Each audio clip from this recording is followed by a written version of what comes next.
essayer de répondre le plus succinctement possible pour laisser la place à l'échange. Salam alaikum, j'aurais dû le dire en premier, vous avez raison.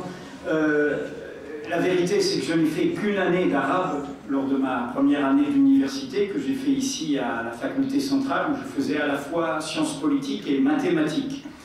Et c'était le début de l'arabisation du système universitaire, et les plus anciens s'en souviennent, les enseignants n'étaient pas très bons. Certains venaient d'Égypte et n'étaient pas les meilleurs pédagogues qu'ils soient. Et donc voilà, c'est pour ça que je comprends des échanges, des mots, mais je ne me sens pas assez sûr moi-même pour m'exprimer au-delà en arabe.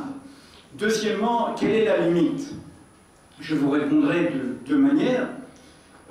La première, c'est que pour nous, journalistes, dans l'ordinaire de notre travail, il n'y a qu'une limite, qui est cette question du droit de savoir des citoyens. Je cite souvent la formule qu'a employée le premier président du tiers-État pendant la Révolution française. Je rappelle, la Révolution française, il y avait les nobles qui se sentaient propriétaires de la société, le clergé qui était souvent leur prolongement et souvent un lien avec eux, c'était les deux ordres dominants, et surgit de la société un troisième ordre qui est le peuple dans sa diversité, des bourgeois, des moins riches, des pauvres, le tiers-État. C'est pour ça qu'on dit, voilà, le tiers-État. Ce peuple surgit, et il désigne, pendant l'été 1789, un président oublié qui s'appelait Bailly. Et il a cette formule qui est d'une modernité extraordinaire. La publicité de la vie politique est la sauvegarde du peuple. La publicité de la vie politique est la sauvegarde du peuple. Il ne parle pas de la publicité commerciale, il ne parle pas de la réclame, il parle de... Voilà. Pour que le public, le peuple soit souverain, il faut qu'il sache ce qui est fait en ce monde. Et dès qu'il y a une opacité sur ce qui est d'intérêt public, eh bien là, on commence à déposséder le peuple. Ce n'est pas qu'un problème lié à des régimes autoritaires ou dictatoriaux. Ce sera une question toujours posée, y compris en démocratie. Car il y aura toujours, y compris avec sincérité, des gens qui se diront « mais je sais mieux que le peuple ce qui est bon pour lui ». Et c'est compliqué, la démocratie. Ça suppose de discuter, des médiations, etc. Et donc, nous sommes, nous, journalistes, au cœur de cet enjeu, qui est un enjeu de culture démocratique. Je dis souvent, y compris en France, par exemple, quand je publie des informations qui dérangent des responsables qui ont été élus. Ces responsables disent « mais quelle est votre légitimité? Vous, personne ne vous a élu. Moi, je suis élu. J'ai une légitimité. » Et du coup, moi, je leur réponds en citant qui? Victor Hugo, un des écrivains les plus connus dans le monde de l'histoire de France. Et Victor Hugo, quand il a été un temps député de la Deuxième République en France, a fait des discours pour la liberté de la presse. Et dans ces discours, il dit, attendez, pour que le peuple soit souverain, il faut deux choses. Deux choses. Et il dit la chose suivante, d'un côté la liberté de la presse, de l'autre le vote. Ce n'est pas du même ordre. Le vote, je désigne des représentants. La liberté de la presse, c'est le pluralisme, c'est le débat, c'est la confrontation des informations. Mais pour voter, il faut la liberté de la presse. Pour savoir, pour connaître. Et c'est à égalité, c'est d'ordre différent, mais c'est à égalité. C'est pour ça que la presse est un contre-pouvoir. C'est pour ça qu'elle est d'une autre nature dans la culture démocratique que ce qui légitime par ailleurs les autres pouvoirs, le pouvoir exécutif, le pouvoir parlementaire, le pouvoir judiciaire, et ainsi de suite. Alors, jusqu'où je suis prêt à aller? Comment dire? En France, on ne tue pas les journalistes, mais on essaye de les tuer socialement. Je crois avoir démontré, y compris dans les choix que j'ai faits au moment de la crise du Monde,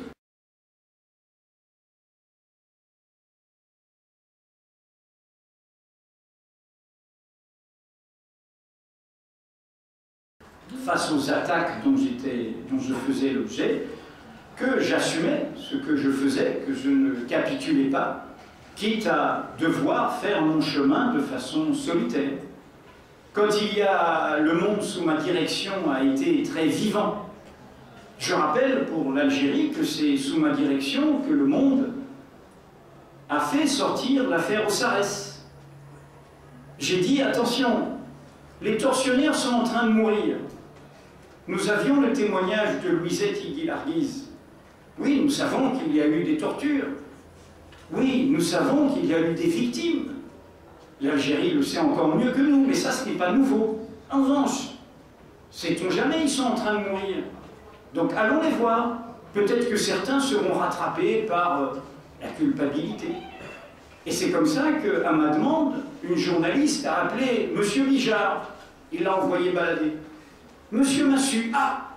Et Massu, tout d'un coup, allait savoir qu'est-ce qui s'est passé. Il dit, bah oui, oui, c'est vrai, oui, il va mourir un an après. Et il dit, appelez Ossarès, c'est lui. Et c'est comme ça qu'on a sorti l'affaire Ossarès. Parce que je me suis dit, c'est d'intérêt public, c'est pas une question de jugement moral, il faut que ceux qui ont participé aux tortures, on leur fasse dire ça. Que ça ne soit plus enfermé dans un placard. Quand j'ai fait tout cela, eh ben ça a donné, vous le savez, une campagne avec un livre très violent où j'étais un mauvais Français, où j'étais un sans-frontiériste, où j'étais un ennemi de mon pays. Pire, un agent de la CIA. C'était écrit. Bon, voilà, tout ça a été dit, a été fait. C'est ce que j'appelle la mort sociale. Et ça a provoqué la crise du monde.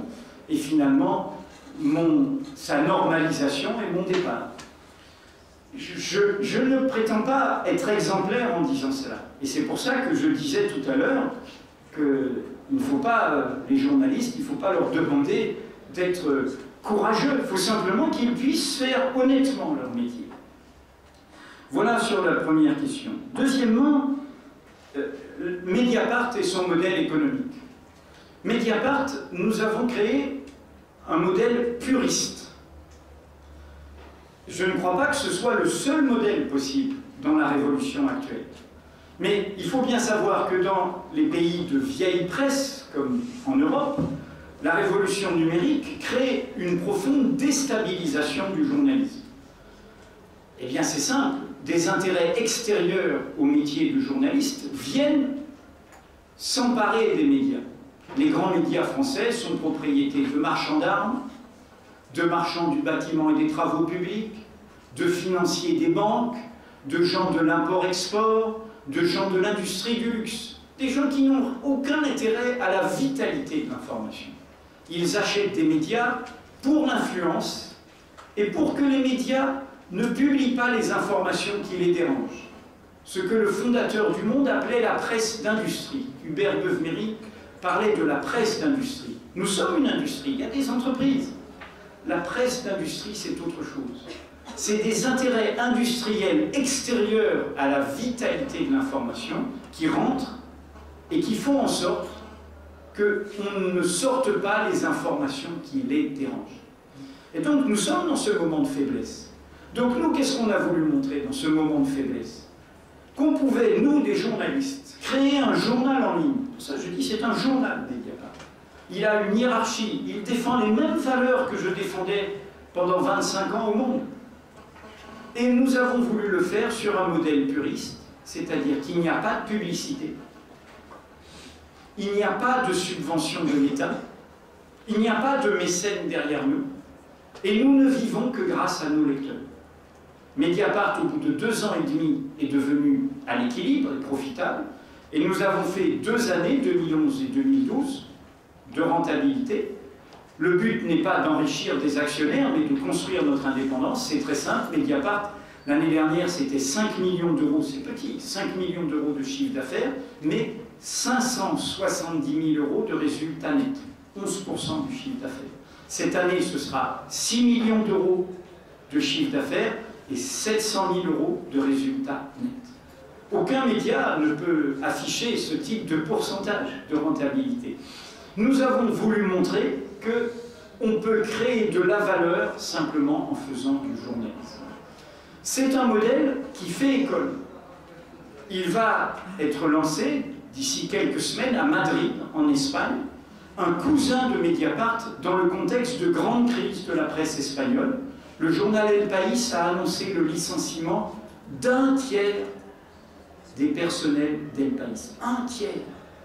Le grand journal de référence espagnol. Pourquoi ils font ça? Parce qu'ils sont désormais sous le contrôle, comme ils ont. Dans cette crise, il y a eu d'immenses erreurs. La course à la gratuité sur Internet, l'idée de faire des groupes de médias spéculatifs, et du coup, des grands trous financiers. C'est ce qui s'est passé avec El País. Du coup, ils sont sous le contrôle d'un fonds spéculatif, et d'ailleurs, ils sont eux-mêmes actionnaires du monde, hein, tout ça est imbriqué. Et ils annoncent ce licenciement très important, ils détruisent la valeur de leur entreprise. Mais au même moment, le fondateur patron, il gagne 13 millions d'euros par an. Ce sont des salaires qui n'existaient jamais dans nos métiers avant. C'est des salaires de PDG de multinationales. C'est une folie. Et donc, dans ce contexte, ils vont créer un Mediapart espagnol. Pas tout à fait sur le même modèle que nous. Ils vont faire un site payant, avec une vitrine gratuite et payant sur abonnement, mais ils vont faire aussi une publication imprimée, qui sera un mensuel. Je ne crois pas à la mort du papier. Je ne crois pas qu'un média tue le précédent. La radio n'a pas tué le journal, la télévision n'a pas tué la radio, le cinéma n'a pas été tué par tous les médias. En revanche, il y a des recompositions. Je pense juste que la presse quotidienne imprimée doit revoir son modèle.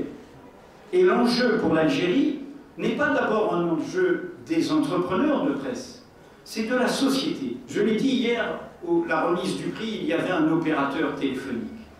Il faut que les pouvoirs publics se battent, parce que c'est un droit, le droit au numérique, parce que c'est un droit à l'accès à l'information, le numérique aujourd'hui, pour la démocratisation de ces usages, pour qu'il y ait le 3G, pour que les abonnements soient les moins chers possibles, pour que la démocratisation de l'accès à Internet, car c'est l'accès à une université populaire.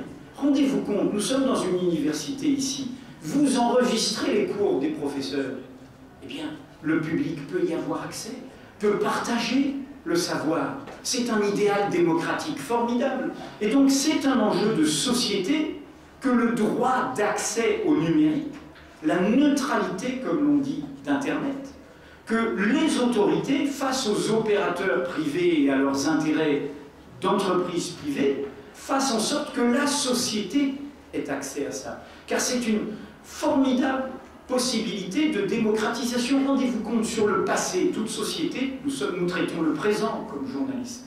Mais le présent est plein de passé. L'accès aux archives, l'accès à la mémoire, l'histoire orale, par exemple. C'est très important, faire témoigner les anciens, raconter l'histoire. Bien, aujourd'hui, là où c'était le travail solitaire d'un historien, vous pouvez mettre ça en ligne, vous pouvez faire partager l'histoire. C'est très important. Donc ce sont des enjeux démocratiques essentiels qui sont au cœur, y compris de bataille contre les grosses multinationales d'Internet. Et là, un pays souverain comme l'Algérie, toute nation peut montrer l'exemple. Elle peut être en avance des autres. Parce qu'on peut se dire, je ne vais pas simplement laisser les opérateurs privés faire, je vais m'emparer de ça. J'ai les moyens, j'ai un pays qui économiquement a les moyens, eh bien, je me place du point de vue de l'intérêt public. Et je crée quelque chose qui ne soit pas simplement une bataille d'opérateurs téléphoniques, mais des conditions. Et donc, voilà ce que je crois, le moment dans lequel nous sommes, et dans lequel Mediapart a voulu montrer que nous, journalistes, nous ne sommes pas dans ce moment-là forcément sur la défensive. Ce qui m'amène à la question que vous avez posée. Tous journalistes, ce qu'on a appelé parfois le journalisme citoyen.